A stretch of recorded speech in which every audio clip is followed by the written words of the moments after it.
Bom, vamos começar mais um vídeo do canal Na Esteira da Arte, né? Esse canal que tem como proposta, eu gosto de insistir muito nisso, né? É tentarmos, de todas as formas, né? Transformar a arte em alguma coisa mais acessível, que as pessoas possam efetivamente, né, se entrosar mais com a produção artística e, com isso, possamos todos nós melhorar mais nossas vidas, porque realmente a arte ela é um eixo fundamental na vida dos seres humanos. E eu acho que aprender a ver com a arte é uma das formas essenciais para crescermos como sujeitos, como pessoas, né? Em todos os sentidos. Em termos de equilíbrio físico, emocional, em termos de melhor compreensão do mundo, em termos de melhor visualidade do mundo, maior consciência desse planeta e de todas as questões que nos envolvem. E o que eu acho importantíssimo e principal, né, que são as relações. As relações que a gente estabelece uns com os outros. Eu acho que a arte propicia também um estreitamento maior. A gente fica muito mais ligado às outras pessoas, aos seres humanos que estão à nossa volta e que nós necessitamos tanto, todos eles. Mas antes de eu começar o debate de hoje, eu quero fazer aquela lembrança de sempre. Isso é fundamental porque eu acho que todos vocês sabem disso, que qualquer canal do YouTube depende muito das inscrições, depende muito dos likes, né, das visualizações.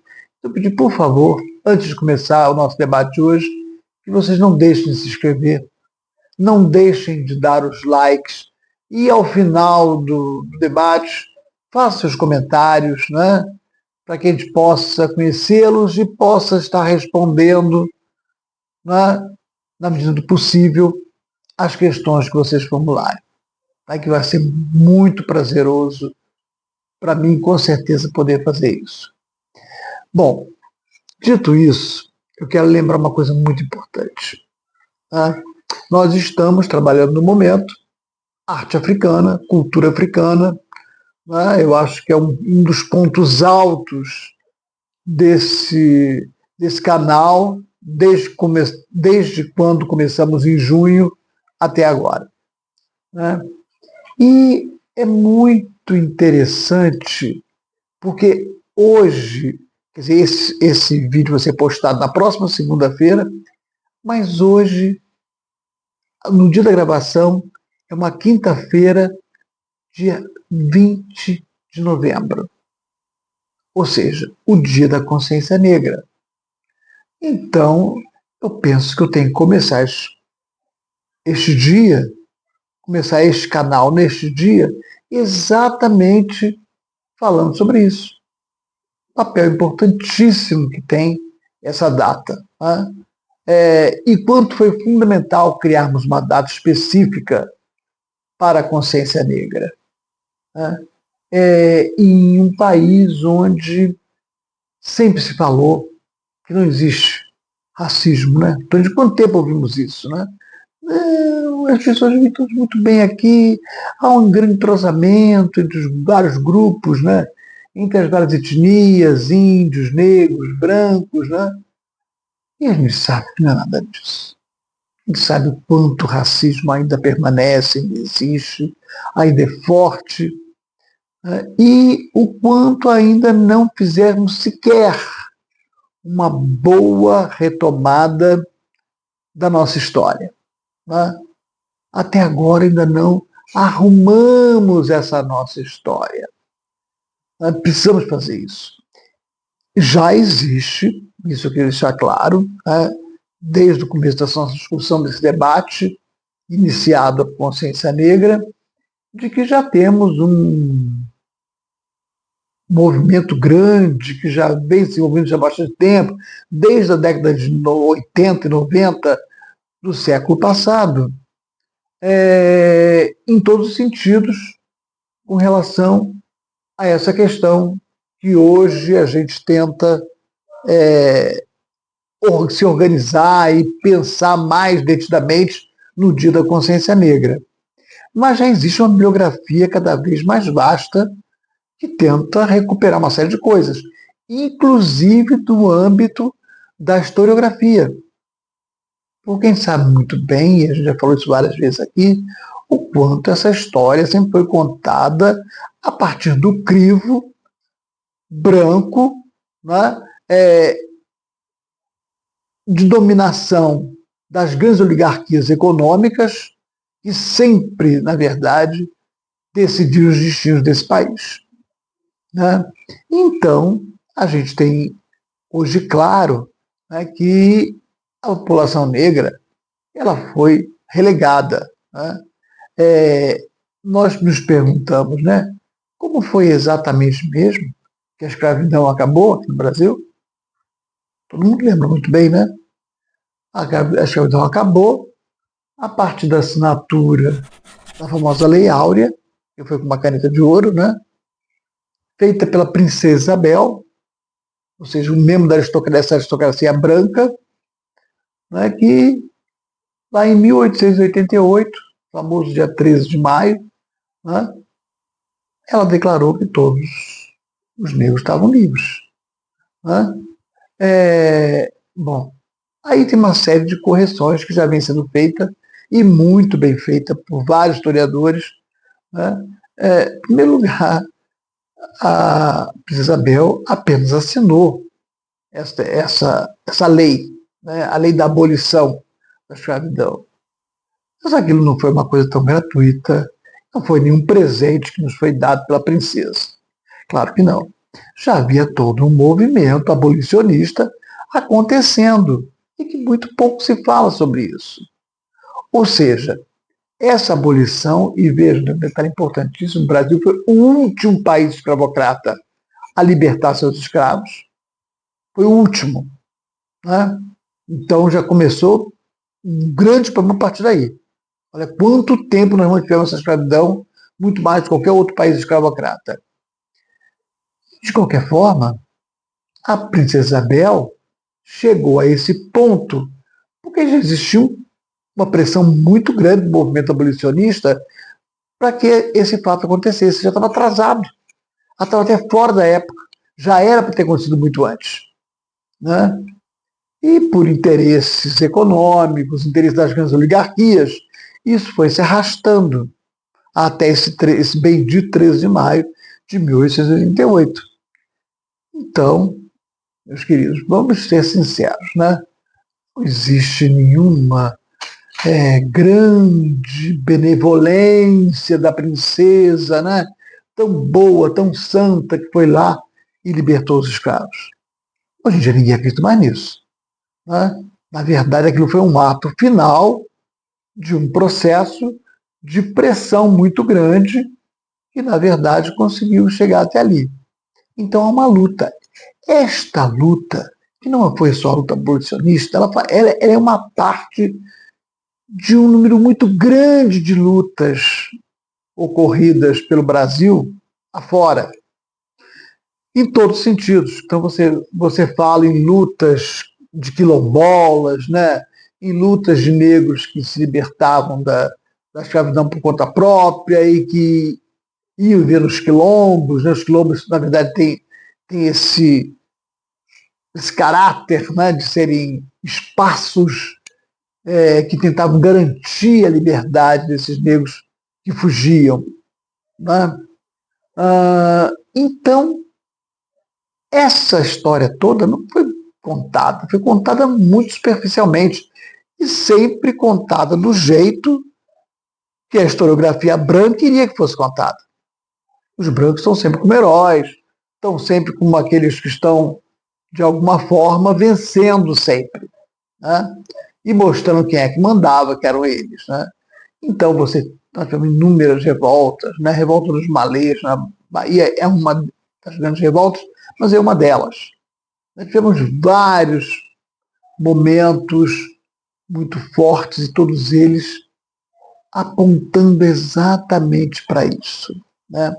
Eu fico pensando, inclusive, eu sempre estou indicando, porque eu acho que tem biografia que a gente não pode deixar de indicar, né? Porque são fundamentais, são conhecidas, e as pessoas ficam demorando até para ler, não demorem, leiam logo, porque são livros, às vezes, que são fundamentais e que podem dar uma boa virada na nossa cabeça. Tá? E eu fico pensando no livro Um Defeito de Cor, da Ana Maria Gonçalves, que muito verdadeiramente, muito generosamente e merecidamente recebeu lá a cadeira, né, na Academia Brasileira de Letras, primeira mulher negra a receber esse espaço, a ocupar esse espaço. E muito bem ocupado, porque o livro da Ana Maria Gonçalves, a obra dela é magnífica. Eu costumo sempre dizer que eu nunca vi, é um livro de ficção, mas que conta a história, né? A própria Revolta dos Malês aparece num certo momento do livro, né? Dessa uma mulher negra que está no processo de luta e mostra todas as dificuldades que essa mulher sempre teve para garantir, né, a sua própria integridade como ser humano, né, no meio daquilo tudo. E o interessante, logo no começo do livro, gente, tem a narrativa que a Maria Gonçalves faz do navio negreiro. Olha, é uma coisa que deveria ser lida em todas as escolas desse país. Deveria fazer um apêndice daquela, como uma introdução ao livro, por exemplo, né? E que todos os nossos alunos lessem para verem realmente o que foi, porque eu nunca vi algo tão bem elaborado e de uma forma, de uma tragicidade, né, de uma força, de uma potência, né, que é difícil a gente não se emocionar, é difícil a gente não perceber o que significou aquela passagem pelo Atlântico, o que significou essa diáspora africana, o que significou trazer os negros de lá da África para cá. Então, Um Defeito de Cor, Dona Maria Gonçalves, eu acho que é uma dessas bibliografias fundamentais, um desses textos fundamentais que não podem passar ao largo das nossas vidas. Né? Eu acho que é fundamental. Lógico que eu cito isso porque esse trecho me impressionou profundamente. Eu fiquei muito, muito emocionado com o que eu li, né? E que eu vi, que a gente na verdade vê. Né? Então, eu percebo que a gente tem que seguir esses autores, começar a ouvi-los mais. Né? Eu fico assim bastante impressionado e estou sempre procurando fazer as pessoas lerem bastante coisa no campo da historiografia. E tem uma historiadora que eu considero que é fundamental, que está direto nesse campo, né, das questões raciais, né, que é a Lilia Moritz Schwartz. A Lilia Moritz Schwartz, ela para mim está sendo magnífica, né?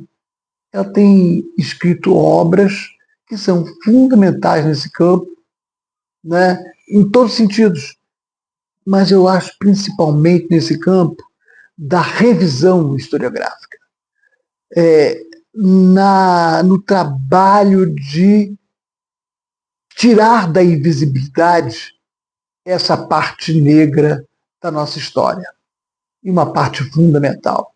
A gente não tem como pensar a história do Brasil sem essa população negra, que foi vital, e dar a ela o espaço que ela merece, que ela sempre teve que ter tido. Isso não estamos fazendo nenhum favor à população negra. Então, num dia como o da consciência negra, eu acho que é importantíssimo a gente ter essa visão. Né? Então, a Lilia Moritz Schwartz, eu acho que ela tem algumas obras que são importantíssimas e que eu indico para vocês, na verdade, conhecerem. Tem uma obra que ela participa com mais dois autores, que eu acho que é fundamental, né? Que é a Enciclopédia Negra. Não sei se vocês tiveram contato, mas eu acho a Enciclopédia Negra assim um dos pontos de grande importância nessa discussão que eu estou fazendo. Porque, como toda enciclopédia, é feita de verbetes, e os verbetes são pessoas, pessoas negras. Então, a Enciclopédia Negra é um volume imenso, mas ali ela coloca o nome dessas pessoas todas, né? E dizendo o que cada pessoa dessa significou ao seu tempo na história brasileira. Eu acho que uma enciclopédia dessa é importantíssima, né? Porque você dá visibilidade, você dá nome às pessoas, você faz com que elas sejam conhecidas, que elas saiam das trevas em que foram jogadas pela historiografia oficial branca, dominante, oligárquica, esse tempo todo. Então é uma grande libertação. Eu, quando botei a mão na Enciclopédia Negra, eu falei, isso é uma das chaves para mudar esse circuito que a gente viu até agora. Isso significa realmente dar à história brasileira a sua verdadeira direção, né? Fazer com que as pessoas percebam que não foi um país só de brancos, né? Que os brancos existiram num processo de dominação e de escravização e que a população negra ela foi fundamental em todos os sentidos. E quando você pega uma enciclopédia como essa e bota lá o dedo e tem lá aquela pessoa que viveu no Rio, São Paulo, no Sergipe, em Recife, né? Que teve um papel fundamental na região dela, no mundo dela, no espaço dela, e que as pessoas nunca conheceram, nunca souberam da existência dessa pessoa. Eu achei isso magnífico. Achei uma ideia muito legal, bacana, né? E fundamental, porque nós precisamos exatamente disso, de ter essa compreensão, né? Então, eu vejo que no campo da pesquisa historiográfica, no campo da discussão e da reflexão sobre o papel dessa população negra, muita coisa tem acontecido. Muita coisa interessante. Assim como no campo da arte também, né? O quanto a população, os artistas negros têm se empenhado em mostrar essa face oculta, essa face invisível da negritude e colocar isso também à frente, né? Tornar público esse processo todo. Eu acho que pessoas magníficas, como Abdias do Nascimento, por exemplo, né? São figuras fundamentais, são imperdíveis. A gente não dá para deixar de conversar, dialogar com essas pessoas para conseguirmos compreender melhor o que realmente é o Brasil e como nós devemos tirar da invisibilidade as pessoas negras todas têm um papel importantíssimo nesse, nosso, nesse nosso Brasil. Não é? Eu acho que isso é que nós temos que fazer. Pensar em cada um desses autores e começarmos a lê-los todos, Lélia Gonzalez, né? Toda esses intelectuais negros que estão aí, né, escrevendo e nos dizendo o que a gente precisa de fato ouvir e refletir. Né? Acho que um dia como a consciência negra, um dia como o de hoje, eu acho que é importantíssimo que a gente tenha claro isso. Né? Que as pesquisas não estão acontecendo só para ficarem ali. Elas precisam ser trazidas para o meio do público. Cada um de nós tem que ter esse compromisso, porque eu acho que essa é a nossa forma de realmente reconhecermos que o Brasil necessita de uma outra história, que o Brasil necessita de dar visibilidade a quem esteve nas trevas até o momento. Né? E com isso começarmos a pensar novas relações, né? Relações que sejam realmente do plano do Ubuntu africano que eu venho falando constantemente aqui. Eu sou porque você é. Eu sou porque nós somos. Então, é disso que nós estamos querendo falar. O Dia da Consciência Negra, para mim, é um dia para lutarmos por um Brasil mais Ubuntu, né?